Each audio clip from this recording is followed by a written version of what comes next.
Let the rankings begin.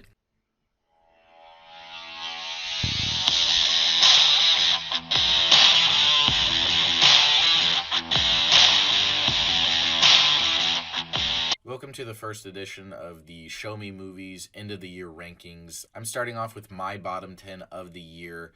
I haven't seen every single movie this year. There's been a lot of bad movies or movies that I think that I would not enjoy that I did miss out on. So just to give a brief list of movies that I think might have had a shot at making this list but didn't, only because I didn't go and see them.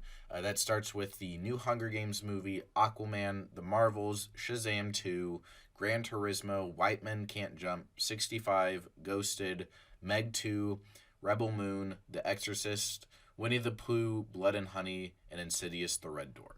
Again, I haven't seen any of those movies, and those are just some movies that I think might have had a shot at making the bottom 10.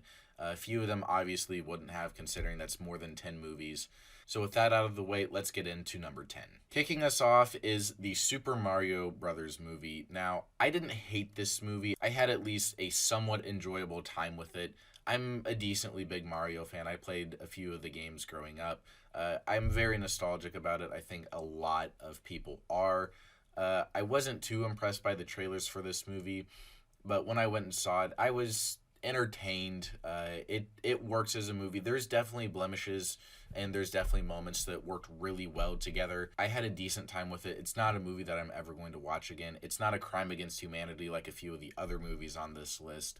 But I had an okay time with the Super Mario Brothers movie, so that's why it comes in at number 10. At number 9, we have The Machine, which for some reason is a movie that I saw twice in theaters, once with my dad and once with one of my other friends. And this movie was just okay. It's something that you can watch. It's definitely a movie that you can have on in the background. Mark Hamill was funny in it. Burt Kreischer was fine. The main reason why it comes in at number 9 is because I did watch it twice, and I found the second time to just be miserable, honestly. I did not have fun watching this movie the second time through. The first time, there was definitely a few laughs, but one of the weaker comedies of 2023. Coming in at number 8, we have Indiana Jones and the Dial of Destiny. I am also a decently big Indiana Jones fan. I think that the first 3 movies are almost all amazing, and I wasn't very impressed by the trailers for this, but I went and I saw it because it's Harrison Ford as Indiana Jones for what is almost 100% to be sure the last time, and it was, again, just a serviceable, okay movie. I remember the day that I watched it, I was so tired going into the theater, and I almost fell asleep during the opening action sequence, which was pretty good from what I do remember. But this movie is tonally inconsistent, and it gets very annoying very quick. And there's so many plot holes and conveniences in the story that it's just an absolute eye roll to get through. There's some nostalgic moments that are able to get you, especially the ending, but this still is not that good of a movie, and I have absolutely no intention on watching it ever again. Coming in at number 7, we have Transformers: Rise of the Beast. This was not a movie that I had any intention on going to go see until one of my friends who is a massive Transformers fans wanted to go see it, and I had, again, an okay time. This is a junk food movie. The human characters are not worth it at all. They are boring. You do not care. You just want to see Transformers fight, and when the Transformers fight, it looks fine. Honestly, the Michael Bay movies at least look better. The CGI in those movies is absolutely astonishing, whereas it's just okay in this. The beasts in this movie have almost little to no screen time. They don't do anything. There's really no purpose for them. And there's a lot of just eye roll stupid moments. Coming in at number 6, this is going to shock a few people. I did not like this movie at all, is Dungeons and Dragons: Honor Among Thieves. This movie just didn't work for me. I don't really remember much about it. I just remember the villains being so bad. I just kind of sat back and was like, what are we doing? The CGI wasn't great. Other characters outside of Chris Pine were forgettable again. There wasn't that much heart in this story. There wasn't much that I really cared about. and I was just left very empty by the end of this movie.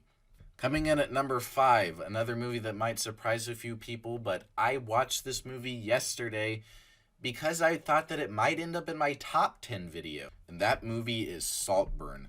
Oh my god, is this movie bad? It was so empty, so hollow, just characters that you couldn't care about. This movie was definitely going for a Succession like feel to it. And in Succession, you have characters that you love to hate. You love to hate Tom. You love to hate Kendall. You love to hate Roman. You love to hate all of these characters. In this movie, you just don't give a shit. Or at least I didn't give a shit about any of the characters. It's been a day, and the only character that I remember is Oliver. That's it. Only guy that I remember in this movie is Oliver. Again, completely hollow, completely empty, and maybe that was the point of this movie. Like, I'm usually able to decipher what the meaning of a movie is supposed to be, what it's supposed to make you feel. And I had absolutely no clue what this movie was trying to do. It just didn't work on a thematical level. The characters were all just boring, and the movie's weird just to be weird. There's so many unnecessary sex scenes. Like Barry Keoghan as Oliver, minor spoiler alert, is eating a girl out while she's on her period, and he says, "I'm a vampire." It just makes no sense. It adds absolutely nothing outside of just it being a circle jerk of a movie to say, look at us, we're weird and pretentious and we're making cool, weird movies. It just doesn't work. But at number 4, we have Cocaine Bear. I had very little expectations going into this movie. I was expecting something that I could just sit back and laugh at in the state of mind that I was in when I was watching this movie. But I was just left bored. I was expecting a lot more of the actual Cocaine Bear and a lot less humans tracking through a forest. Ray Liotta was fine in his last performance. There was definitely moments in this movie that were okay, but it was just boring for 90% of it. And the few times that the bears were on camera and were high doing shit, I really wasn't very entertained. But this movie, again, it isn't a crime against humanity. It's just something that I'm not ever going to watch again. Coming in at number 3, probably the most surprising and most disappointing movie of the year for me is Sisu. I had a lot of expectations going into this, and I was left utterly disappointed and wanted to leave this movie about midway through because there is a point of suspension of disbelief that goes too far, and you just kind of sit back and you're like, what are we doing? This movie is not good at all. I did not have a good time with it. There was really no redeemable moments whatsoever. None of the action sequences were in particularly memorable or great. It was just boring. This movie's only 91 minutes and it felt like 2.5 hours. Again, just did not have a good time with this movie whatsoever. Coming in at number 2 is AntMan and the Wasp: Quantumanium. This movie is honestly what did it for me with the MCU, that I think that I'll ever just willingly go see just because it's a Marvel movie. I'm very much done with them, mainly because of this movie, because of how bad it was. MODOK in this movie was so bad. I don't know who greenlit that and thought that it was a good idea. Jonathan Majors was fine, but he has a litany of other issues going on right now. The ending sequence where they just have a bunch of ants beat him is so silly. And there's a lot in this movie that, again, I just did not care about. It's 125 minutes, just over 2 hours, and it was a miserable time. So with those out of the way, number 1 is The Flash. Oh my God, is this movie one of the worst movies that I've ever seen in my life. I went to this movie just because I had nothing else to do on a Friday night, and I like Batman 1989. I like the Michael Keaton Batman, and I thought that I would just get a serviceable, somewhat nostalgia baity movie. Oh no. I was in for one of, again, like I said, one of the worst movies that I think that I've ever seen. The CGI was terrible. I don't know what they were thinking. The director made it sound like like that's what they were trying to go for, was how bad it was. The story was terrible. The Gal Gadot Wonder Woman cameo was god awful. Supergirl was terrible as well. The story made no sense. It was just a slog to get through. It was 144 minutes and it felt like so much longer. This movie had absolutely no business being 2 hours and 24 minutes. And there are just like specific shots from this movie where you think, how did this get greenlit? How is this allowed? How does this look so ugly? Ezra Miller is a piece of shit. I regret giving him any cent of my money. And yeah, that's honestly why Flash is the number one worst movie of the year. The only redeemable quality of this movie is Ben Affleck and George Clooney in the very end of the movie.